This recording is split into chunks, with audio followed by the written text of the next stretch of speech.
suis très ravi d'être aujourd'hui parmi vous et de pouvoir participer donc, pour la première fois au CIFAL. Donc, on va essayer d'échanger et de parler sur une question très importante et qui est la santé du pied. D'accord? On va mettre en valeur l'intérêt des soins podologiques. Je voulais tout d'abord donc remercier les laboratoires SPIC et leur dynamique et équipe pour leur invitation et l'organisation donc de ce symposium. On va rentrer directement dans le vif du sujet. Il faut savoir que la santé des pieds, en réalité, est un problème de santé publique. 20% de la population générale, et particulièrement les femmes, les personnes âgées, mais aussi les diabétiques, donc souffrent de lésions non traumatiques du pied. Et cela va engendrer des répercussions sur la santé et le bien-être. Et pourtant, l'examen des pieds semble être mis de côté lors de la consultation médicale. Je suis dermatologue, quand je fais mon examen clinique, je vais vous raconter cette petite anecdote, que ce soit chez les jeunes ou les moins jeunes, systématiquement quand je demande à examiner le pied, on me dit « Hachek docteur ». Donc, juste pour vous dire que dans notre culture, le pied est une partie presque taboue.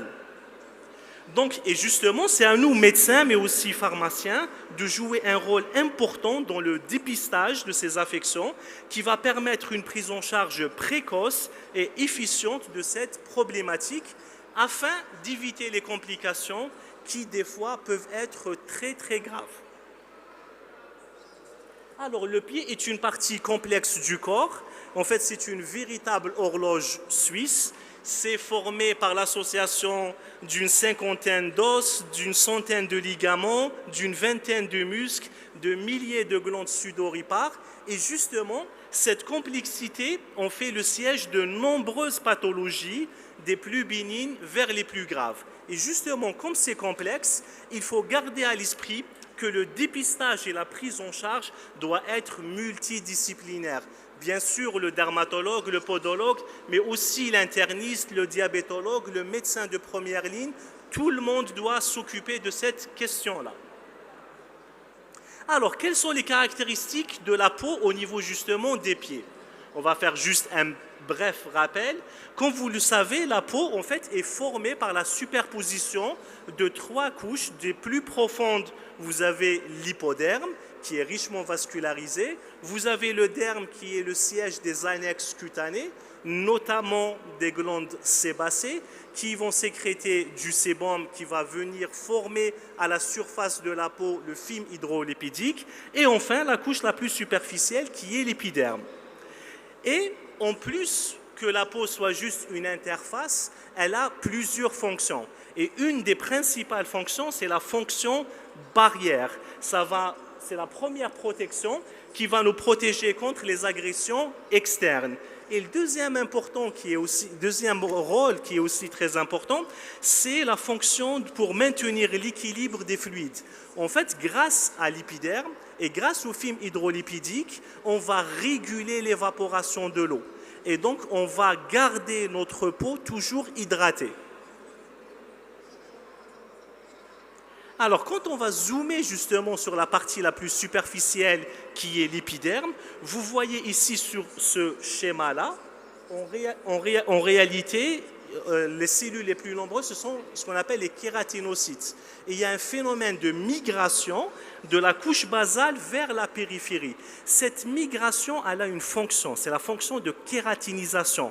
Plus la cellule kératinocytaire va migrer vers le haut, elle va s'aplatir, elle va perdre son noyau et surtout, elle va se charger en kératine. Et vous voyez ici tout en haut, ça s'appelle des kératinocytes. Ce sont des cellules dites mortes, mais qui sont fonctionnelles, qui sont bourrées de kératine. D'accord ? Alors, quelles sont les caractéristiques? Ça, c'est la peau d'une manière générale. Maintenant, quelles sont les caractéristiques au niveau plantaire? La première caractéristique, c'est l'épaisseur. La peau est beaucoup plus épaisse au niveau plantaire et cet épaississement va se faire sur la partie superficielle, donc la couche cornée, mais aussi au niveau des dermes. La deuxième caractéristique, c'est l'absence de follicules pilosébacés. C'est des zones où on n'a pas de glande sébacée, donc on n'a pas de production de sébum et fatalement on aura une film hydrolipidique qui sera moins performant pour nous protéger. Aussi, c'est une zone qui est bourrée de glandes sudoripares, d'accord? Au niveau palmoplantaire, on a la concentration la plus haute de glandes sudoripares. Donc, ça fait de ces régions-là une zone tout le temps humide et facilement, on a de la macération. Dernière caractéristique, c'est l'énervation. Ce sont des zones qui sont très richement innervées. Alors, maintenant qu'on a fait ce petit rappel, quelles sont les affections les plus fréquentes au niveau des pieds? En fait, l'association l'Union française pour la santé des pieds, qui a publié des statistiques en 2013, elle a pris le parti de classer en 3 groupes symptomatiques. Le premier groupe, ce sont les douleurs, peu importe la cause, musculaire, ostéo-articulaire, c'est la première cause avec 60% des affections des pieds. La deuxième, c'est les pathologies de l'ongle, d'ailleurs beaucoup plus fréquentes chez l'homme. Et enfin, ce qui nous intéresse aujourd'hui, ce sont les affections dermatologiques. Un petit mot sur les affections dermatologiques, sans rentrer dans le détail, juste pour les citer. Vous avez les plus fréquents, c'est bien évidemment le pied d'athlète. Le pied d'athlète, en fait, c'est une infection de mycose qui va venir profiter de la macération des plis au niveau donc des orteils pour se développer et pour donc coloniser cette région-là. C'est des choses qu'il faut absolument traiter précocement parce que sinon c'est la porte ouverte à la surinfection et aux complications. Vous avez les verrues, qu'elles soient donc uniques, qui vont mimer justement les corps au début ou multiples et qui vont profiter de l'humidité des pieds pour se développer. Vous avez les hyperkératoses. Ça, c'est un motif fréquent de consultation, les hyperkératoses. Parce que les hyperkératoses s'accompagnent de douleurs généralement et de gêne à la marche. Vous avez les 3 types, les corps qui sont des hyperkératoses localisées, qui ne sont symptomatiques qu'à la marche. Vous avez les durillons qui sont aussi des hyperkératoses, mais là, beaucoup plus étendues avec cette localisation préférentielle au niveau plantaire. Et enfin, l'œil de perdrix, en fait, ce sont des corps mous. Ils saignent facilement, ils se surinfectent et surtout, c'est des portes. Donc, c'est la porte ouverte à la surinfection. Il faut absolument traiter toutes ces hyperkératoses précocement. Les infections. Et aussi, je voulais vraiment parler de ça, la pigmentation cutanée. Je vous ai donné les 2 extrêmes. La pigmentation, les troubles pigmentaires cutanés, c'est tout un chapitre. Mais je voulais vous montrer, regardez, la première photo, c'est juste un hématome. C'est un traumatisme, c'est la localisation donc, du sang au niveau sous la couche cornée. Et la deuxième, c'est un mélanome. Donc, c'est une pigmentation qui va révéler un cancer, qui va révéler un mélanome. Et c'est pour cette raison, s'il vous plaît, que systématiquement, quand on a l'apparition d'une pigmentation ou quand on a la modification d'une pigmentation, même préexistante, n'hésitez pas une seconde. Il faut orienter vers votre dermatologue qui va faire un examen dermoscopique et au moindre doute, qui va compléter par une biopsie afin d'éliminer justement les processus cancéreux. On va maintenant revenir aux crevasses et aux fissures. C'est le sujet de ce symposium, de cette présentation. En plus qu'elles soient disgracieuses, donc elles peuvent présenter de nombreuses complications. La localisation les plus fréquente, c'est les talons et les avant-pieds, pour une raison très simple. Ce sont les 2 zones où on a le plus de pression. Et là, justement, Sécaline, qui est une crème donc, des laboratoires Acepta, qui est commercialisée ici par les laboratoires SPIC, va nous permettre justement, c'est une crème qui est très efficace pour la prise en charge des fissures et des crevasses, non seulement des pieds et des mains. Vous voyez ici donc le résultat, vous avez des fissures au niveau des talons. Les résultats après 7 jours d'application, c'est une application quotidienne le soir. Et en bas, l'excellent résultat après 14 jours. On peut dire que c'est une cicatrisation presque totale. Juste, je voulais vous signaler la différence parce qu'on va parler dans cette présentation une fois de fissure, une fois de crevasse. Les deux, c'est le même principe. La seule différence, c'est le niveau de la fissure. C'est le niveau de la fissure. C'est le niveau de la fissure. Donc, quand on parle de fissure, c'est quand c'est uniquement superficiel. Ça va concerner que l'épiderme. Par contre, quand on parle de crevasse, là, la lésion, elle est beaucoup plus profonde. On va reprendre le schéma pour bien comprendre.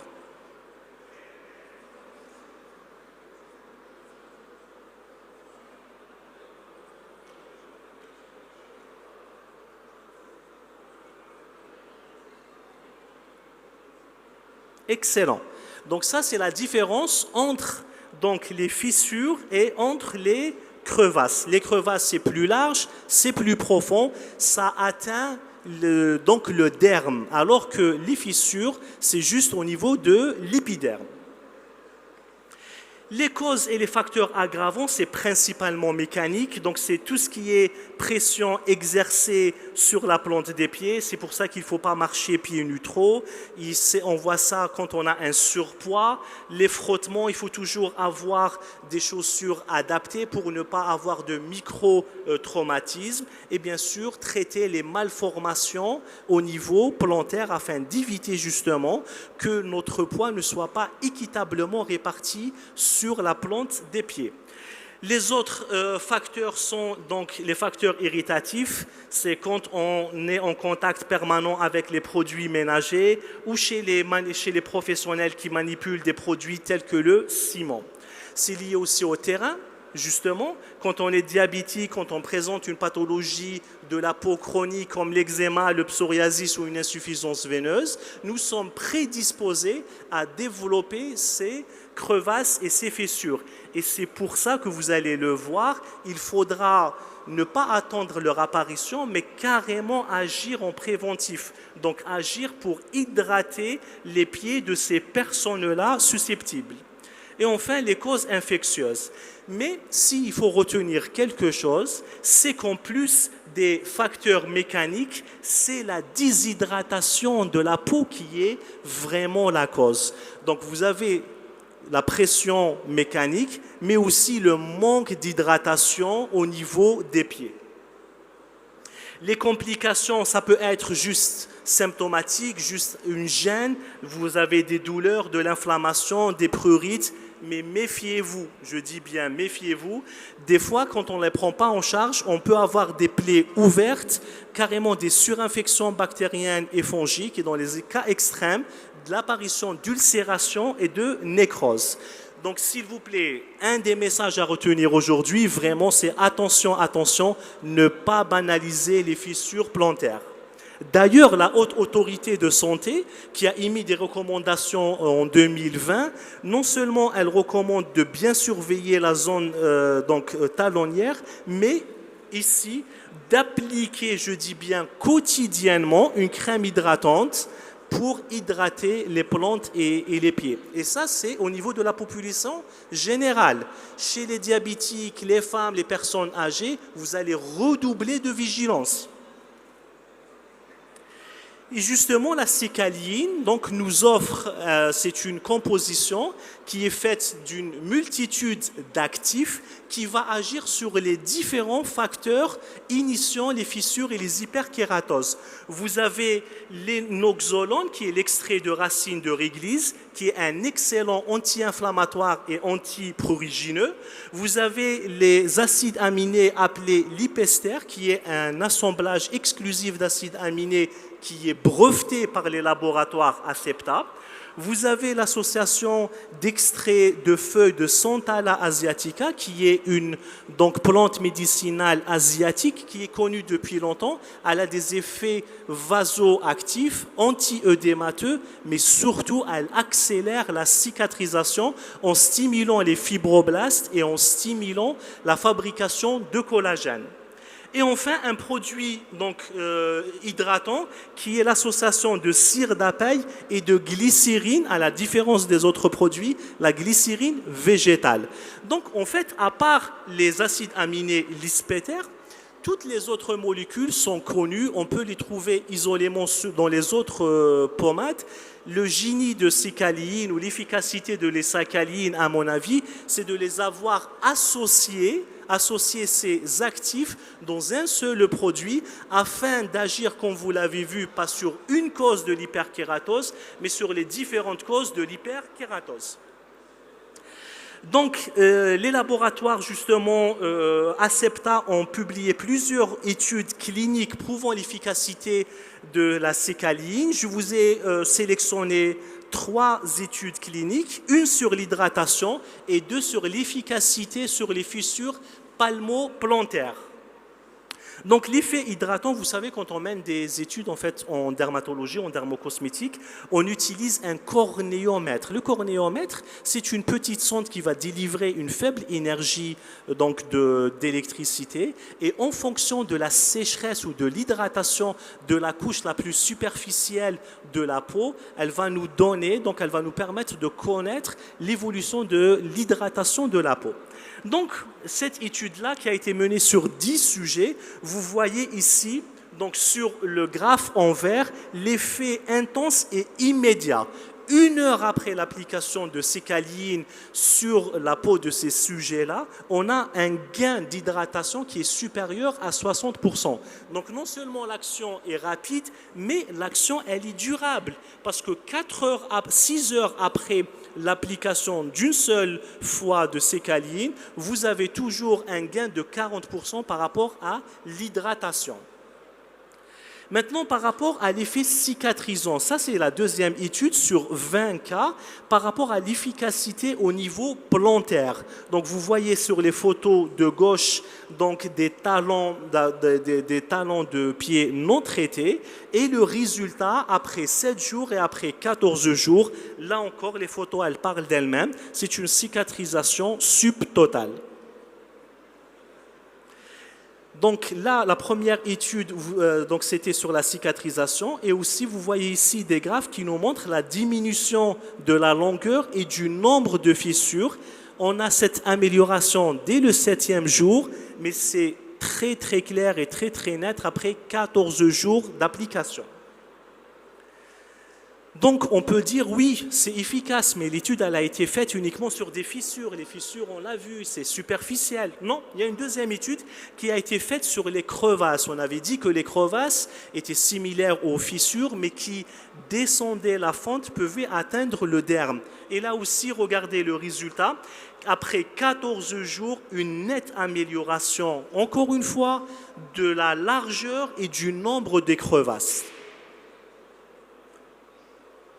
J7 amélioration, J14 amélioration notable.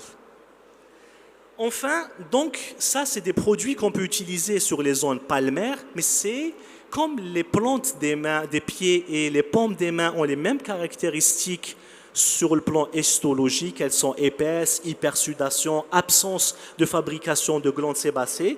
Donc l'étude elle a été faite sur 12 cas au niveau palmaire et là aussi vraiment le résultat, une nette amélioration par rapport au cas témoin qui est supérieur à 60% à J14. Je précise que c'est une application par jour.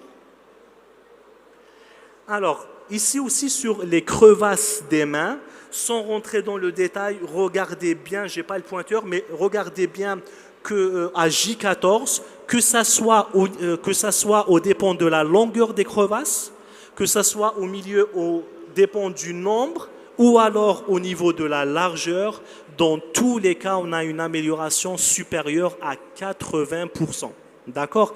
Et toutes ces études-là, toute notre expérience qu'on a justement avec ce produit-là, nous pousse à nous dire que justement la sécaline nous offre une efficacité prouvée, rapide et durable pour la prise en charge des fissures et des crevasses palmo-plantaires. Je vous remercie. Merci, c'est très gentil.